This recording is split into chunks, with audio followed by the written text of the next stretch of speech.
people calling you names, people calling you this, and growing up in a family that even your own biological grandmother couldn't hold you because you had disabilities. I get emotional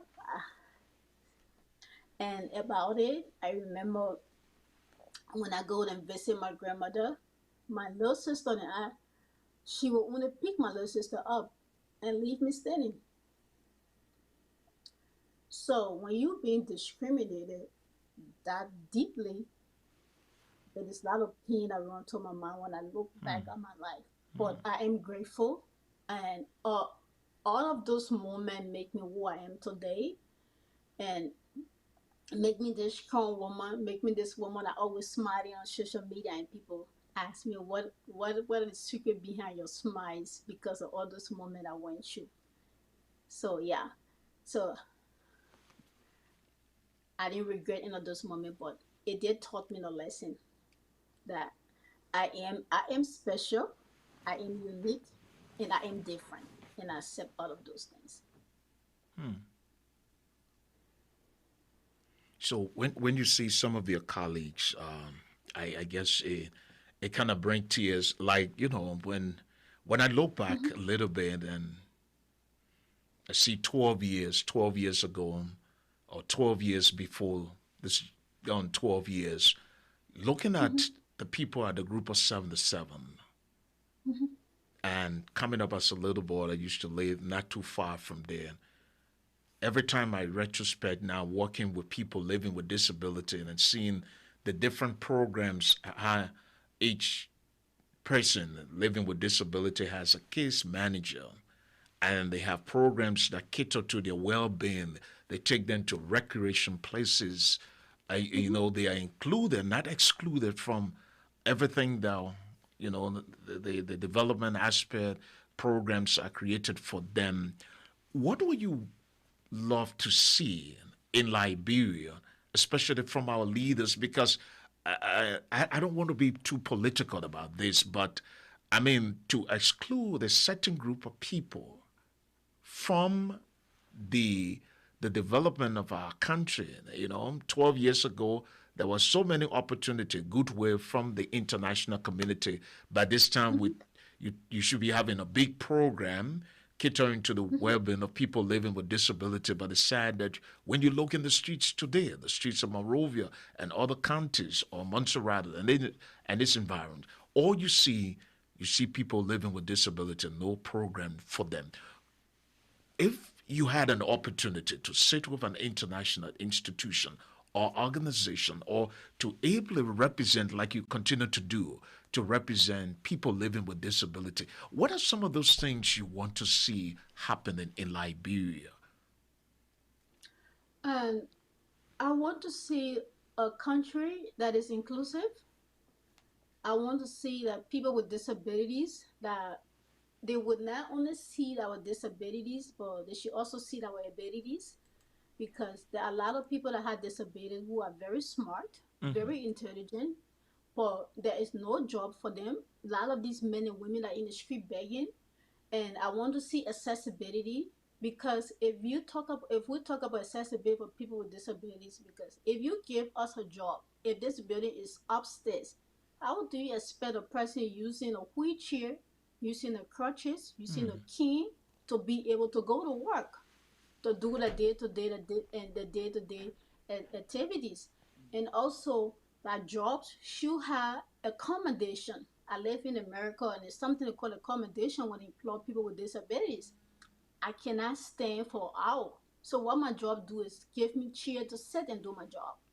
Make sure that they be able to accommodate you to be able to be effective at your work. So and also create recreation programs for people and kids living with disabilities. If you have this park, all these park they're building in Liberia, this park need to be accessible. Children with disabilities, there are certain things, certain places who can climb. So are these park accessible? No. And it shouldn't be just in Monrovia, it should be decentralized. We have kids in the villages in Grand Jude, in Maryland, in Sano that have disabilities. It shouldn't just be from Monrovia. So they need to decentralize this program. And the group of 77, it is a government-run institution that receive funding from the government, and they have offices in all these counties. But it is sad that the one in Monrovia, the living condition of people there, it is appalling. No human being, even or animal, do Yeah. not deserve to live at the Mm. group of 77. So if you can treat your most vulnerable people that way, you expect Liberia to move forward? It would not. So if our leaders try to treat the most vulnerable, even the Bible talk about the most vulnerable, and our country don't see us like that. And our constitution said we all are created equal. We all are equal. We all should have the same asset. We all should have the same opportunity. But when it comes to people with disabilities, it's not the case. We are seen as object of pity and charity. All we are asking for is empowerment. Empower us and see how best we can contribute to our society. Make sure that if you have passing policies, that people with disabilities should be included in this policy decision, because no one is exempted from disabilities. Mm. That's why our leaders forgot that you don't know tomorrow. And if I was sit before an international partner, I want inclusion, I want accessibilities, I want recreation, I want accommodation for people living with disabilities. And I want schools and churches to have sign language instructors. Like even on TV, you don't have people doing sign language. You have people who have speech and hearing impairment. But there is no sign language, even when the person is speaking. All these things, these are things we call inclusiveness. But they don't get it when you're talking, they feel that you're too sensitive, you're being too emotional. But when you are leaving certain group of people behind, which is unfair to, it is unfair to us. In terms of awareness and acceptance, do you have a particular institution that you're working with and kind of helping you to create more awareness? I know you were talking about something about the business aspect of you and what you do to create awareness. What are some of those things that you do to create awareness? To promote your agenda, your vision for people living with disability. I know it's capital intensive for you as an Mm-hmm. individual.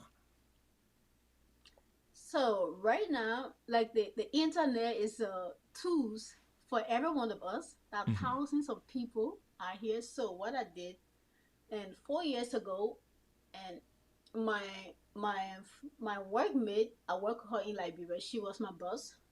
So 4 years ago, I told her, I said, I want to create a platform that people with disabilities can feel comfortable to share the stories, and that I can be able to educate the general public about languages people use that are offensive, that they shouldn't be using on people with disabilities. And she's like, wow, that's a good idea. So I said, I'm going to call it No Limit. She said, why no limit? I said, because I have lived all my life being limited because I had disabilities. So, and I feel like no one should be limited because of the condition. I think everyone here is capable and competent to do what they want to do. So, not because a person have disabilities that they should be limited. And I think there should be no limit to what a person can do. And she said, oh, that's good. So that's how I created my platform called No Limits. And I bring awareness. I tell people when I see people with disabilities being bullied, or some of these big platforms here, they are not aware of some of these words that they use that are offensive.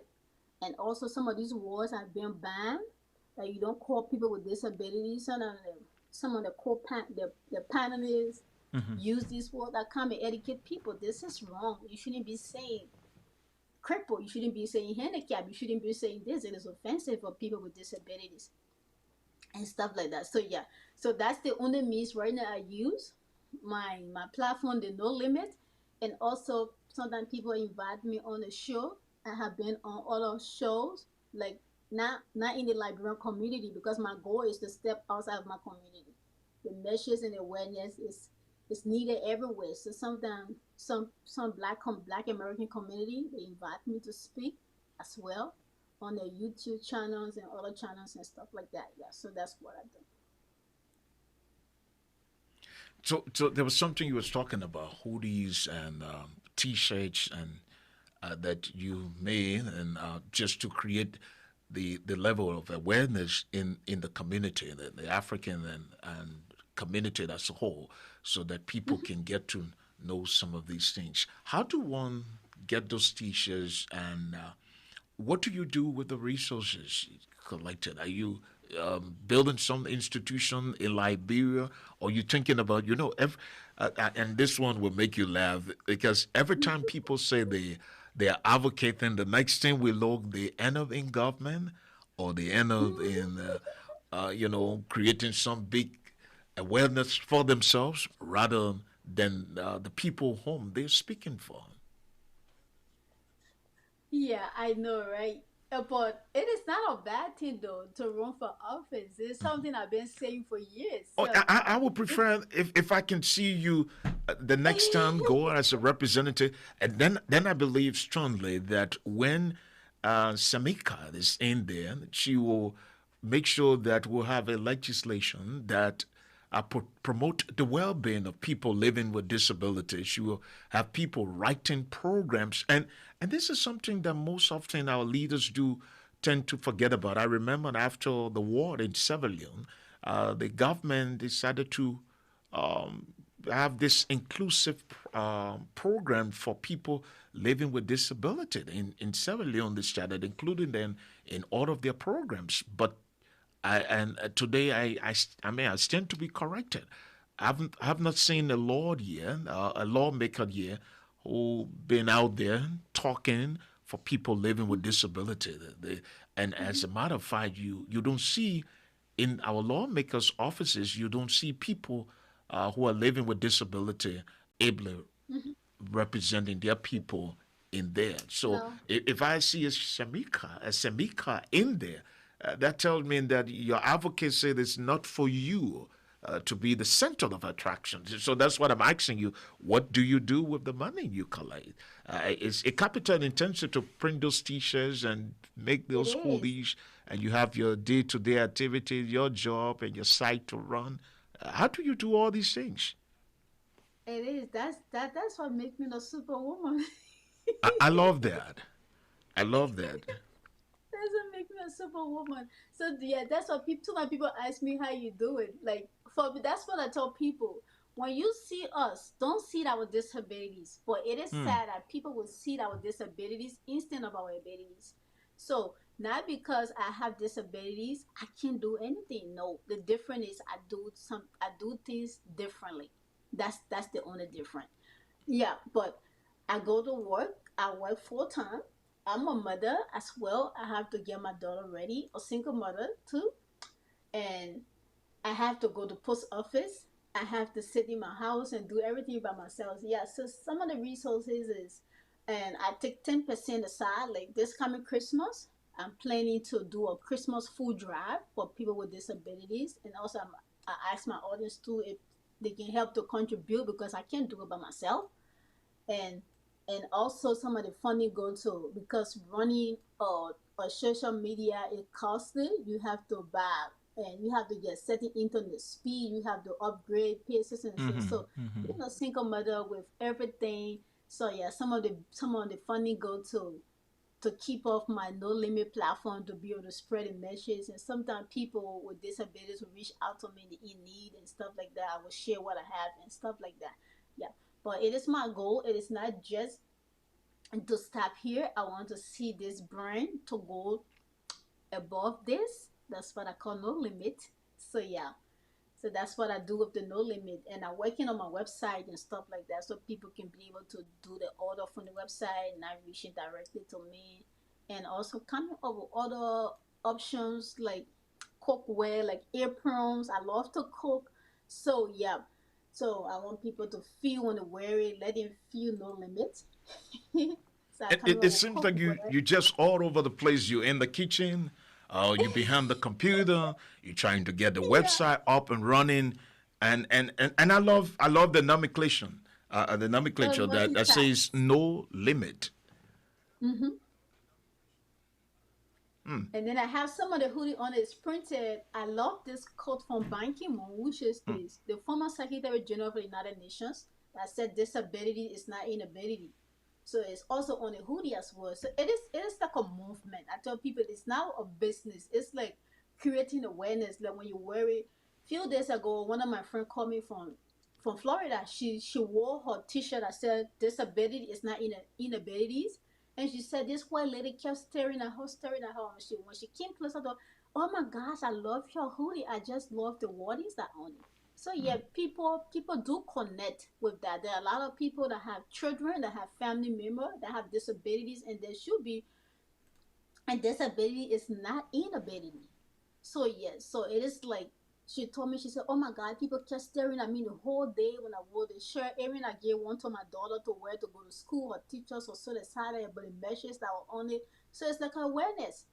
I'm not there in the school, but the shirt, the hoodies, when you go, people going to read it and say yes.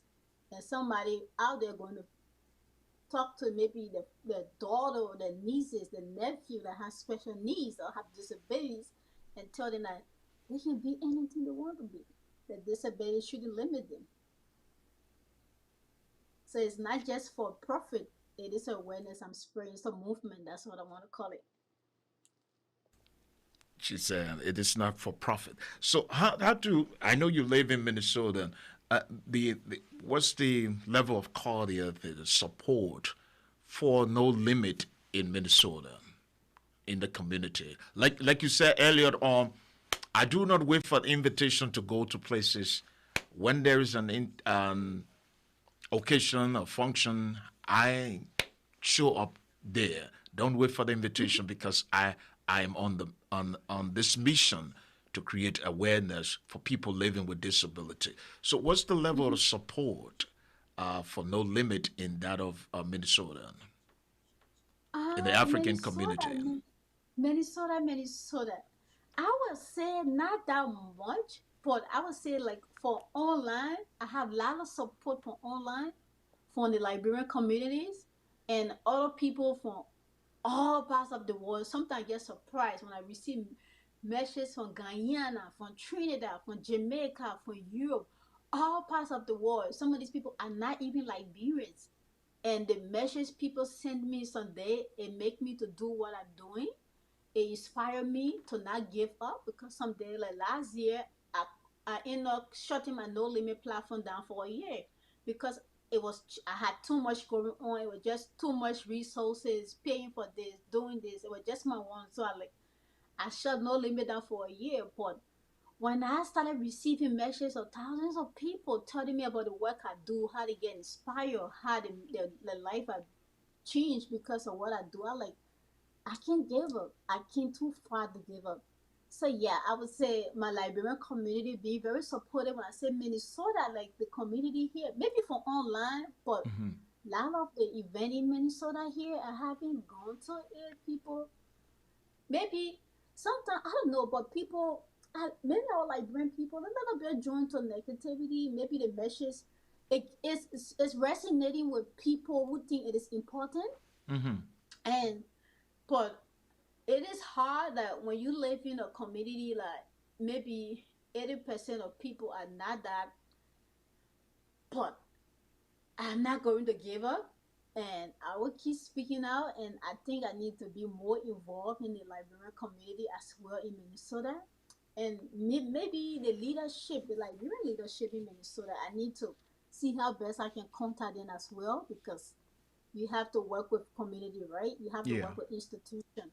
So yeah, it is something myself I need to do. When they don't reach out to me, it is my responsibility to reach out to them. So I think it is something I'm going to put on my calendar to do, some of my to-do list to reach the Liberian and community in Minnesota. But yet my internet supporters have been huge from all parts of the globe. So yeah, I have been getting positive messages. Sometimes it is me. And people gonna be people. Yeah, some people get intimidated when they see a strong woman who is not intimidated by nothing. Most especially for you to have disabilities and be so confident and be yourself. Some people are not used to that, so sometimes people, not everybody will like you. So yeah, but apart from that, other people have been very supportive. Let's talk about something quickly before I jump into something. But listen, if you follow Pastor Cummins and you live in Minnesota, Mm-hmm. I want to encourage you. I want to talk to my audience. I see some of my regular people from Minnesota, some of you from Liberia. I want to say this. Look, whatever part of the country, whatever part of the world you may be, and you bump into this interview on YouTube, on Twitter, on Periscope, I want to say this to you. We need you to support, to be a part of what Miss Samika ZOGAR is doing. You won't believe how people feel sometimes until you start to walk in institution where you cater to people living with disability. At times you walk into a room or you walk into a place and you see this wonderful kid and they're living with disability. And sometimes they get so excited to do some things and they don't allow the disability to limit them.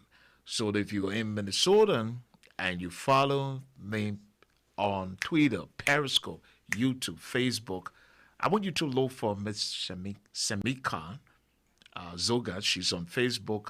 Befriend her and say, look, I want to support your work. I want to support your project. I want to be a part.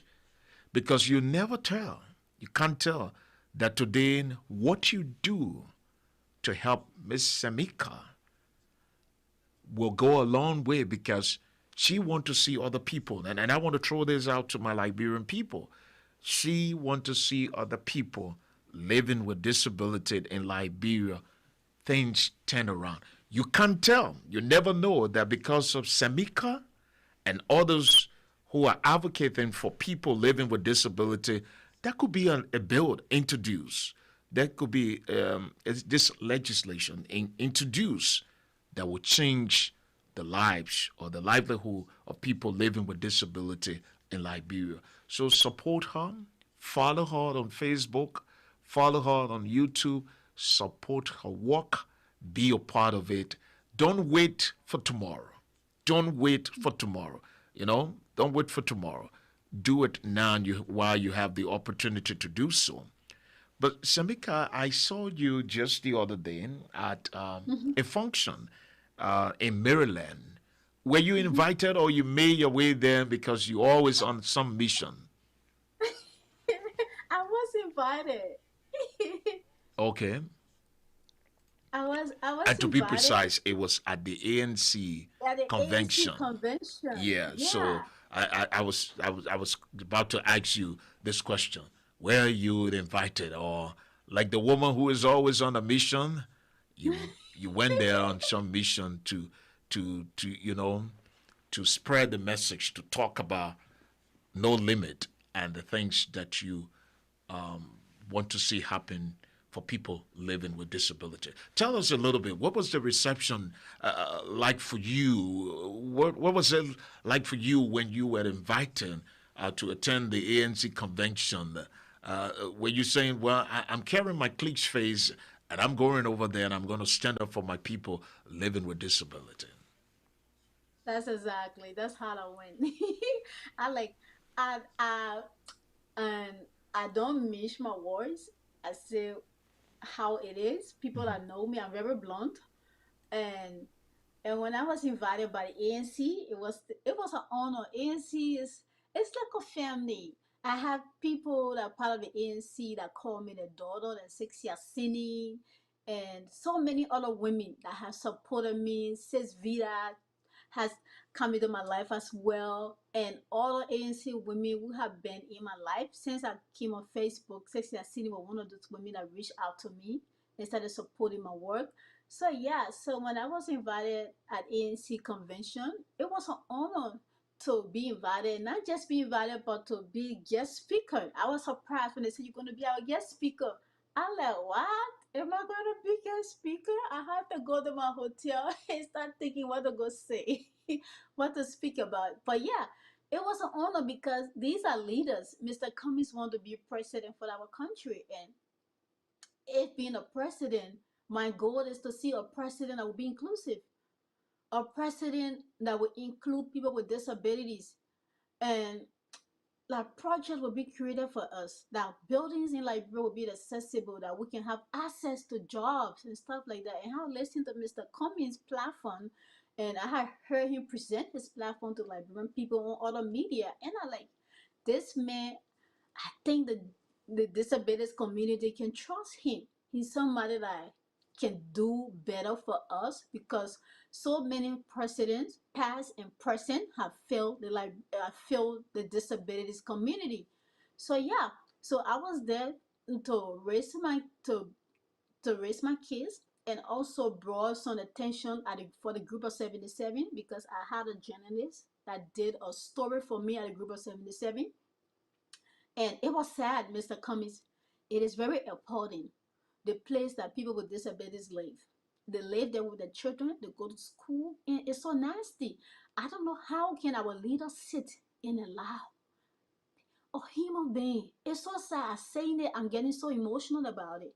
Because even my dog cannot even sleep to where these people are sleeping. And this is something I really want. I want these people to be relocated. I don't think they deserve to live at Sony Wayne. That place is disgusting. No human being. And I'm calling on this platform, I'm calling on Solomon George, who is the representative for that district. And I'm calling on our president. Let them relocate these people. No human being deserves to live at that group of 77. This is not just from past is from present government, but also damage been done from past government as well. So yeah, we have been treated so poorly. So yeah, I went at the ANC convention and I spoke, and I was a guest speaker, and I believe in Mr. Cummings' leadership. I believe in his ability. I'm not a members of the ANC, but I do believe in Mr. Cummings' leadership, and I know that people with disabilities will benefit. And that's why when I advocate in trying to talk to people about and seeing how best we can trust Mr. Cummings. I don't do it like to for me to coerce people to support him and be able to present my case. This is what it is going to do as a person with disabilities. All the governments, leaders, all the presidents and vice presidents have failed us. And if you failed me before, why would I want to trust it again? So if you have a family or a child, or if you care, if you have empathy, you will not want to trust some of these people that had the authority, that has the power to create tangible programs that could affect people with disabilities. I don't think you want to give them that leadership again. So that's where I am. That's why I support Mr. Cummings and leadership to be president of our country. And I will say it here, and I say it to my family, and I talk to people. I don't want to coerce anybody. I'm going to tell you the reason why. If you believe in what I believe in, if you believe that people like me should be treated equally, you will vote Mr. Cummings. Sammy, do you believe that Mr. Cummings is going to change the livelihood of the people? Because that place you're talking about, I used to Mm-hmm, attend a school called Augustine F. King. It was just right across the street from the group of 77. mm-hmm, And I'm in my 40s now. That tells you how long that place been deplorable, deplorable. mm-hmm. And it's sad to see that even kids who were born with disabilities still live in that place.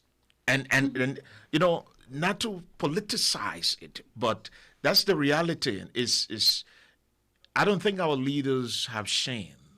I don't think our No. leaders see these things and they kind of get so ashamed to see people who from their constituents or their constituency live in this still live at the group of 77. I don't think the past leadership, I don't see no remorse. I don't see shame. No. And by Mm-mm. constitutional provision, the office of the vice president has oversight responsibility to Mm-hmm. create programs for the people living with disabilities. So they've been collecting money 12 years ago Mhm. from the Liberian National Lottery. Nothing. Mhm. Nothing. You still see the people living there, and they come out here Mhm. to create this political awareness for themselves. So that's what I was Yeah. joking you earlier on. I said, look, if I see Semin in the race, um, wanted to be a A representative, represent- I will Yeah. support her. I will do everything to create some high level of publicity for you to go in there. Then we know that, the people living with disability. But, on the other hand, too, there are people from the group of 77, the Christian Association of the Blind, and the different Mhm. institutions that promote the well being of people living with disability. I think themselves, too, had not been, kind of receptive in terms of creating the awareness not only for themselves, the leadership, Yeah. but being more vigorous and more proactive on the government, speaking out like you would do. I mean, I'm listening to you. You call it a spade, and others were just going there and getting for themselves. So as a result, from the group of 77, we see this major split because few people are benefiting from political leaders while the masses, the bulk of the people living with disability, no program for them. I haven't seen a bus. I haven't seen a written program through the Ministry of Health and Social Welfare, Ministry of Gender, the Justice Ministry. Nothing, Semin, as it relates to No. people living with disability. It's just like the people are like an outcast in the society. What do you think? Yeah, we are. Yeah. That is complete. It is a complete fact. Like we're treated like an outcast. They treat us like we are not human beings. We are animals, Hmm. and and it is it is so sad. It is absolutely. Sometimes I try to wrap my head around it. And when some of us speak out, like when in Liberia, they used to call me arrogant, rude, frisky, all the names you want to think about, all the adjectives they used to call me with that. But I don't care because I feel like somebody have to speak out. Somebody have to say something. It may not happen in 1, 2, 3, 4 years, but we will have a leader that will do it for us. And the group of 77, it is not just the group of 77 that the vice president office is responsible for, but every disabilities organization or people living with disabilities as well is under the vice president office. So we have the commissions on disabilities, the NCD, we have group of 77, we have this, they get something. I don't know why these people, there is no tangible programs. And that country is so small that you cannot even create, even transportation. We have to fight for car. In America here, Mr. Cummings, I have something they call metro mobility. It's for people with disabilities. I don't have a car, but that's what I use as means of transportation because I can't be able to go out here and look for bus. If even a person in a wheelchair, how do they go to the bus station? So these simple things. Work with Ministry of Transport. Be able to create an address system that people with disabilities, that buses can go pick people up. It is not free. We pay for it. In America, I pay, but it is not like the same cost other people pay. They will drop it maybe $1 for people with disabilities. They will come right to your house and pick you up. But in Liberia, it is not a case. When you go in the street, many days in Liberia, when I stand in the street to look for car, the taxi driver come and stand, look at you, and pass. Or because you have disabilities, he don't want you in his car. And when people fighting for taxi, and then what you expect for someone who using a wheelchair? How do Hmm. they get in a car, Mr. Cummings? How do they pack the wheelchair and fight for car? Some of these people with a wheelchair kind of go. It's so sad. And these are the common stuff. Someone with crutches, someone walking with cane. How can they see the bus or a taxi? Nothing like that. And our leaders sit there, they ride these $1,000 of cars. They send their family, their children. Some of them send their children in the United States. And some of our work, our taxpayer money, making them to get on free buses, making them to eat free meal at school. But you are treating our people back home with no dignity. It is unfair.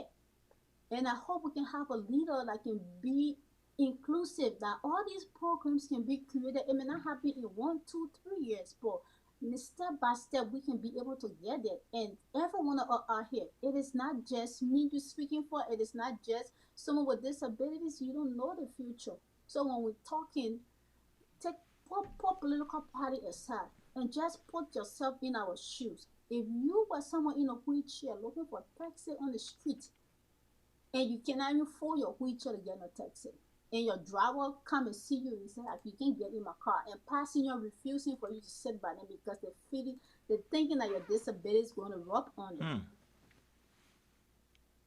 Why can our government create a system that every one of us can be included? And people have been called asking me to run for office. It is something that it is not out of my, it is not out of the picture. Maybe in the future my mother don't want me to do it. She afraid because she know how Liberia politics look like. People could kill people. So she don't want to lose her daughter. So yeah, so I'm still thinking about it. Well, folks, if you just joining us, we want to welcome you to the People's Program, The Positive Show, and this is a special interview with Miss Sabika Zogan. We're going to open the lines for a few minutes. Maybe you guys watching the broadcast want to have the opportunity to speak with Semin. Can I call you Semin? And Yeah, that's why people call me Sam or Sammy. My American so name. That's it right there. we're giving you folks the opportunity. You can call us on WhatsApp, or you call us direct, and she's here to answer some of those questions. Maybe some of you have some concern. Maybe you have some questions. How can you get the hoodie or get some T-shirts? It's just a way to Yeah, I can support. show the picture of the hoodie. Do you mind if I show you today? Yeah, yeah. Go ahead. Okay, this is the gold one. This one said no limit. I have it in black too. I have it in white. I have it in, I think, a brown, like a chocolate, Okay. and then I have it in a neon green. Yeah, I have it in so many colors. Yeah, I think I would need the hoodie because I'm in North Dakota. You know, it's cold here. So it's I saw it. You already snowing. yeah, I would love to have it here. But folks, we're gonna open the line, and probably you want to call and get yourself a T-shirt or get a hoodie, and just to create awareness. Don't wait. Sometimes I like to pick on my people and say, we if she was a representative or senator, this Hmm. place, this podcast, our presidential candidate, this podcast will be Jen Park. But listen to this, right? She's uniquely formed and fashioned in the image and likeness of Jehovah God. So I love it. I like her, and I like for her to come here every other time, give her the opportunity to create awareness for people living with disability. So we have the telephone line open. Don't wait for your regular politicians to come here before you call. Don't wait for your presidential candidate to come here before you call. Don't wait for the president of the Republic of Liberia to call, or wait for somebody influential. She is also a writer, a public speaker, and she's also a motivational speaker for people living with disability. So if you're from Liberia, show some support. Call the number that's right on the screen. We are giving you, our viewers and listeners, the opportunity to call in and just show some support, words of encouragement. And I want to say this to Sis Mighty Vida. Thank you so much. She reached out to me. She said, brother, you have to talk to Samika. And then I said, that name sounds familiar. Samika is a friend of mine on Facebook. She said, okay, I want you to do an interview with her to create awareness. And I said, you don't have to ask me 5 times. It's on, and I'm going to reach out to her, and we'll do the flyer. And today she's here. So pick up the GSN form. It's not 10,000 miles away from you. It's right there in your hands. We want as many of you out there to call to support. Don't wait for the political shenanigans before you call. I don't know how many of you live long a time in Liberia, but those of us who grew up in the Morovia, and which some of the things she's talking about, it's factual, it's reality. It's not, and Sammy, most often our people are carried away by the politics, then these About the issues. negativity. Yeah, the negativity, then supporting such an initiative. There are folks who will do everything to support what you're doing, and there are others who will not support. So It tells you the mindset of our people in our country. that's what we need to change that perception. That's what we Mm-hmm. need to work hard to change that perception, or else people will continue. People living with disability, trust me, Mm-hmm. will continue to live in, at the group of 707. Not only the group of, there are other people forget about. What about the counties? What Yep. about the Yeah. kids Yeah. living in the counties? There are Yep. times you see some kid. I mean, you are not the first person. There are some kids living Yep. with disability where the parents are even ashamed to take them. I have a sister who Mm-hmm. has some small disability, but nothing would stop her. She's a staunch political woman in the government. There's nothing that can stop her. I don't see what will limit her from doing her job. She's proactive, doing what she loves to do, and went into government very young, been there more than 20 some more years, and still won't allow people to limit her because Mm-hmm. of her, the disability. So it's I have it right around me, so I know how to make reference to something when I see Mm-hmm. it. So, folks, give us a call. The number is right there. Our special guest, we got a few more minutes to go. We look forward to your support. Like I said, follow her. Her name is Samika ZOGAR. She's on Facebook. She's on YouTube. Support her work. She needs your support. She needs you to stand by her. Join the quest to see change, if not in its totality, but let's see change in Liberia. Okay? Yep. So give us a call. The number to call is on the screen. You can call us direct on our studio line. It's 720-513-7643. Or better still, if you can call on us on WhatsApp. If you're calling outside of the U.S., you can call us on WhatsApp. The number is 763-340-5433. Just give us a call and say, listen, Pastor Cummins, Brother Cummins, I'm calling to just show support. And I want to stand by Samika to see to it that people living with disability in Liberia will see some changes. Our institution, we every December, we will raise money, collect Mm-hmm. money, and buy a few bags of rice. I work alongside with some folks living with disability in Liberia, so this ministry will usually give our rice and give some money for soup just to help those people. Because imagine the folks who have everything, they're finding it difficult to eat. What about Yep. those living with disability? So, what are you planning to do for this Christmas? I'm doing a food draft. Okay, Trying to do a Christmas food draft, and yeah, so I did it last year, so I want to do it again this year for people with disabilities, and I wanted to do it probably in Maserati in Buchanan. okay, Yeah, so yeah, I talk about it today on my platform. Like, if anybody want to donate, yeah, I always do that every Christmas and stuff like that. Yeah, we share with people because it is hard. These people cannot even find meal today, and holiday season is the time to give, it time to celebrate with people. It's time to be generous. Generosity pays a lot. A lot of people have been generous to me, so I have to pay back too.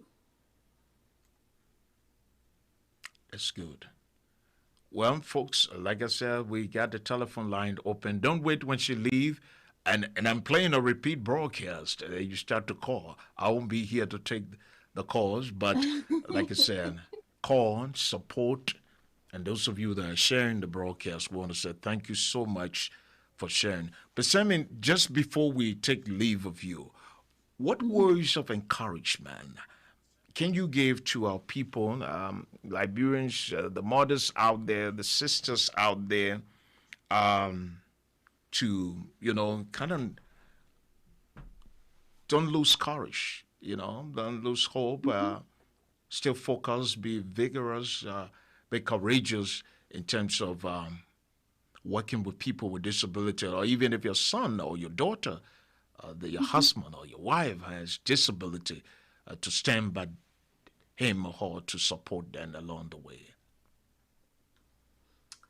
Yeah, I would say to people with disabilities, with mothers, it is another group of people that I need to target, and because I want to get the perspective how it is. They don't have disabilities, but they are caring for Mm-hmm. someone with disabilities. What are some of the challenges to go choose? Yeah, so being a child, and my mother did not have disabilities. None of my brothers and sisters either, and I know it is hard. I saw my mom, I saw the challenges she went through, but she did not give up on me. And I want other parents out here to do the same. Don't give up on your child. Only you can love your child, and continue to encourage your child to be themselves. Tell them that they can be anything in this world. Nothing can stop them. Even they say, I want to be a pilot. Encourage them, say, yes, you can be a pilot. But when you start to discourage them, then they start to look at the conditions. Say, maybe because I look like this, so my advice would be encourage your child, love on them, and also join the movement. Start to advocate. Don't sit in the corner. You have to speak out. Mm. If you don't speak out, nobody else gonna do it for you. If you are a mother out here have a kid with disabilities, please join us in this movement. Don't just wait that people with disabilities should advocate. Join us. It is time we have to hold our leaders accountable, hold their feet to the fire, and don't lose hope. I will tell anybody change is coming, and it's going to come very soon. And we So will have true. a country that will be inclusive to every one of us. That people like us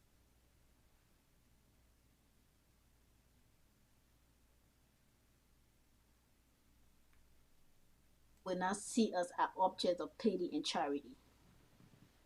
So don't give up. Be you. Be true to yourself and be authentic. And I want to say thank you, Mr. Cummings, for giving me the opportunity. It was an Thank you. honor to be on your platform today. Thank you so much for allowing me to share my story. And anytime, Samin, and anytime, whenever you see the need and you want us to talk about something, you want to create that awareness, this platform is open to you any day, anytime. Okay? Any day, anytime. I recall so many years back, I used to see you in Liberia, and I'll be looking at you. And few years ago, I saw you somewhere in Minnesota with this special made boots. Who made that for you? Those days Oh, you used to this wear those thick socks, I if you used to can wear recall. socks. Yeah, you were Yes, then much younger. I didn't have shoes until I was 23. So yeah, 20 plus years I walk with my barefoot. There was no shoes, only socks. So, and these are things that we want our leaders to create a rehabilitation center that people can be able to that people can think. And and also I will encourage some of our young people out there. Not just everything is not just politics. You have to be innovative. You have people who do these special shoes, and we pay a lot of money for it. It is expensive. So politics, it is not everywhere. It's not everything that you find money in.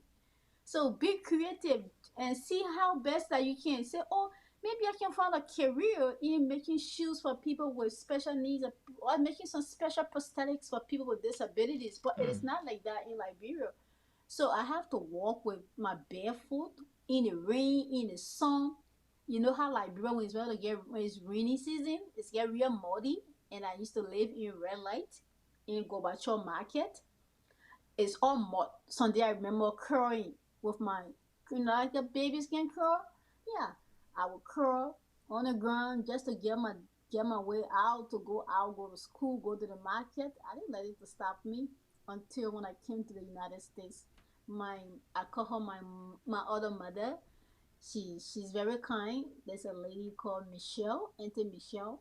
Well, I met her in Liberia at when the British Prime Minister David Cameron visited Liberia. I was at that event and I met her there. So yeah, she and then also when I had the opportunity to come to the US, she she visited me at the United Nations. She came to see me at the UN, and then when she was leaving, she took me for a dinner. I remember that night. She said, "Sam, I'm leaving to go tomorrow. What do you want me to do for you?" And I was in New York walking with my barefoot, no socks, in the snow, with only socks. Sometimes my foot would freeze. Mm. And I told her, I said, Auntie Michelle, I want you to find a doctor to do something about my feet. She said, that's all? I said, yes. She said, I will sleep on it and I will let you know in the morning. So yeah, in the morning I saw her came to my, she called Liberia, my mentor, Mr. Pugh. She asked Mr. Pugh, Emily, I'm looking for Sam. And then Mr. Pugh said, Samrika, I don't know nobody in America to go. She's at her hotel. So Mr. Pugh gave her my hotel address, and I saw this lady coming with Mm. her cousin. And I was in the hotel. God know how to show up. I was sitting in the hotel lobby and thinking where to go because I didn't even have money. The people I was sharing the hotel with, some of them were leaving and stuff. So I was thinking, how can I cover this hotel bill by myself? And I just had my bag with me in the hotel lobby. And I was supposed to speak that day at the UN. Nobody was around to take me at the United Nations. And I came with Liberians, but nobody would give me that help. And so I saw Michelle walk up. She said, guess what? I said, what? She said, I'm taking you with me to San Diego. And I just started crying. I couldn't believe that this was happening. I said, what? She said, yeah, I'm going to see the doctor. And I remember her. She said, where your plans for today? I said, I'm supposed to be speaking at the UN. And then she said, oh, really? How you going to get it? I said, I don't know. It's snowing. So she and her cousin, they, they bought a trash bag. You know, like the trash bag we use in America? Mm-hmm. They tied my feet in the trash bag so my socks cannot get wet. And then they hold my two shoulder. The both of them hold my arm and they started carrying me like that. And I had to take me to the car. And then we arrived at the UN office. They hold my arm again and took me inside of the UN office. And then I spoke. After speaking, I remember that day I had an invitation to go to Geneva again to speak. But I told them that no, I gotta go see the doctor. I was so excited to have my shoes. Yeah. And we flew to San Diego and I received my first pair of shoe on she and our birthday. We shared the same birthday. So she gave it to me as a birthday present. It was one of the best birthday gift I ever received. Yes. So yeah, I treasure these shoes.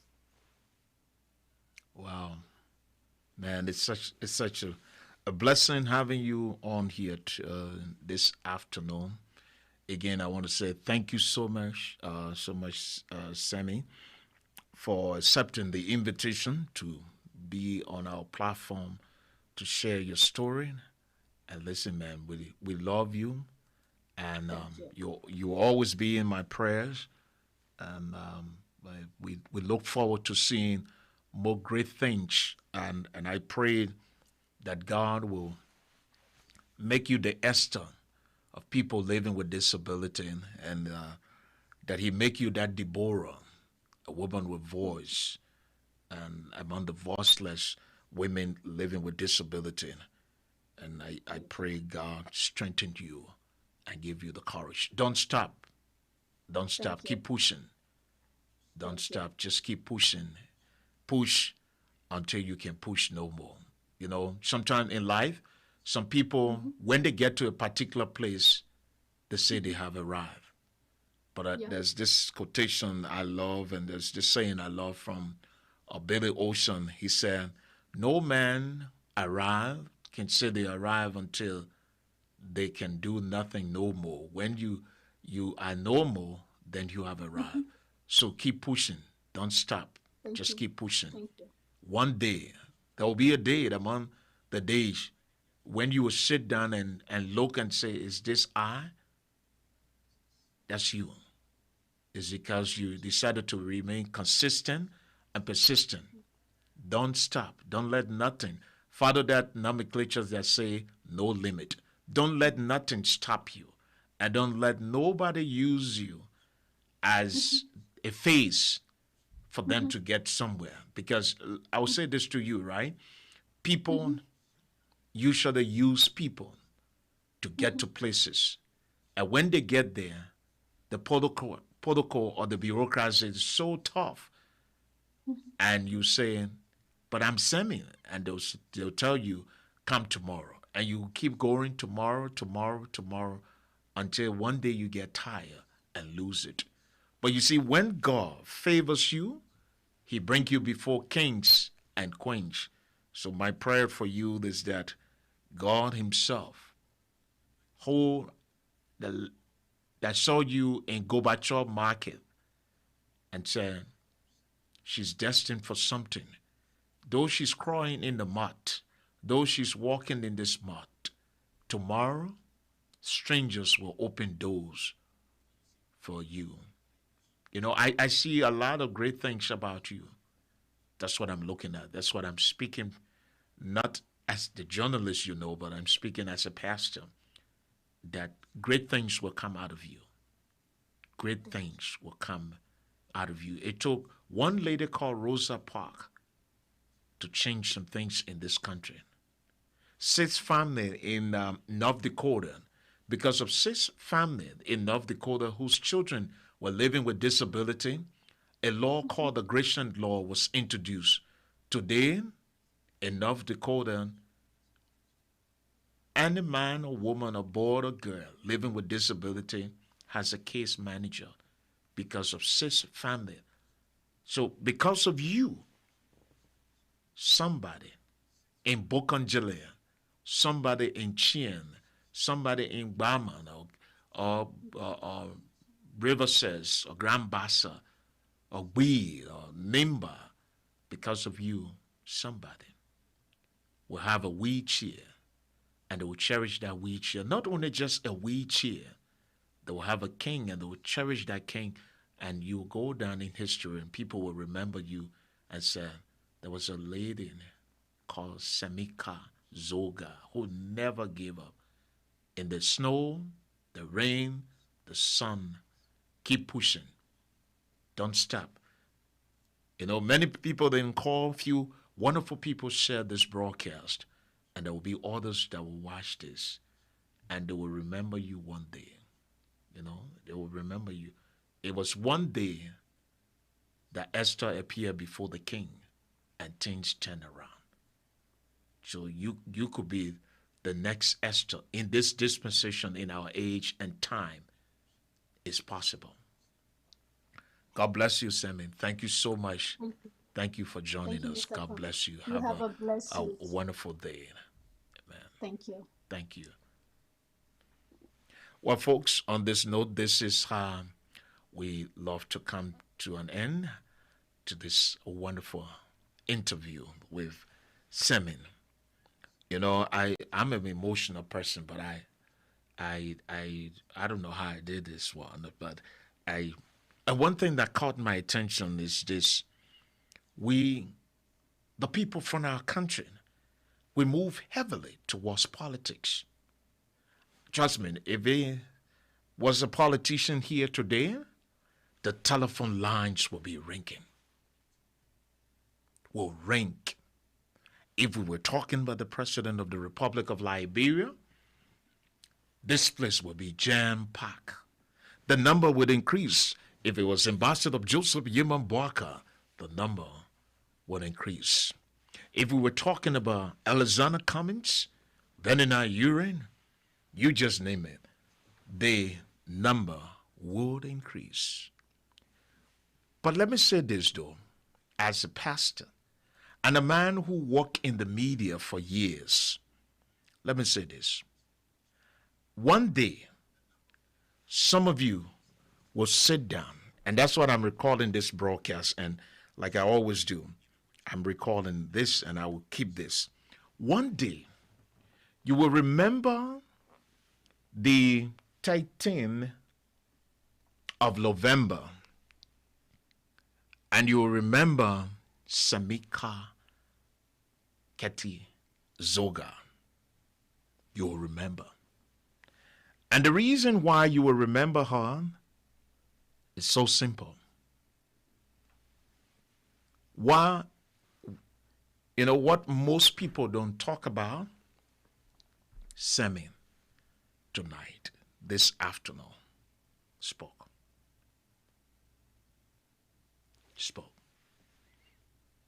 And she said it all. If you are a mother or a father and you went to Liberia,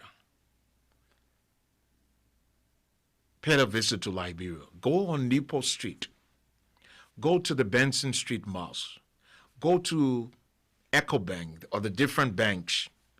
Our people living with disability will go to those places. They will stand there for hours, begging for alms, just like in the days of in the days of John, in the days of Jesus Christ, rather. In John chapter 5, the people with disability, with issues, were sitting at the temple, begging for alms. But here's the thing most people don't know. It is only today that and if you can recall, Mr. Cummings was on this broadcast, and I asked him about people living with disability. And he said, there will be no exclusion but inclusion. People living with disability will have a place. That was the first time I had an opportunity to talk to many politicians, senators, representatives, presidential hopeful. That was the first time that I heard somebody talking about the people living with disability. Of all of the candidates before this group of candidates, nobody. I've not seen even an article or a program created for people living with disability in Liberia.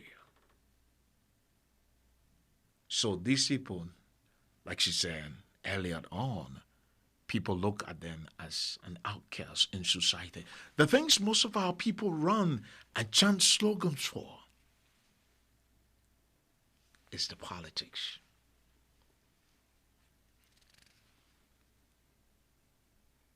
It's the politics. But I want to say thank you so much for joining us. Thank you for joining us. And if you missed this broadcast, just go to our YouTube channel. It's also live on YouTube and Periscope. You can go there and watch later on and be a part. Listen, she made my day.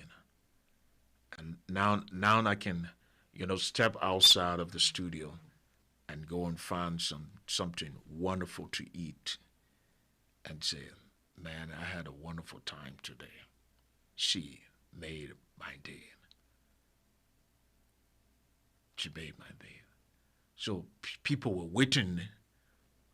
Those who wait for politics or politicians before they share or watch, sorry, it was not one of those things.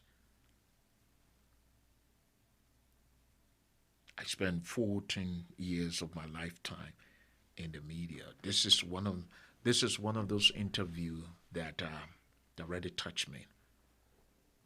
And those of you that follow our ministry, our online ministry, listen. Whenever you see SAMRICA on and she's doing something, please go there and support her. Don't allow the politicians to outweigh our support, because sometimes the support come only during a political season, and after that season, they disappear. The partisans will support you. They will stand by you. But after the political season, they don't know you. It's like the dump truck and that of the executive mansion. The truck that were all sent to the presidential palace, after a while, that driver can never go back there and driving through, or will go there and go to certain place. I love you all. Thank you so much. Thank you so much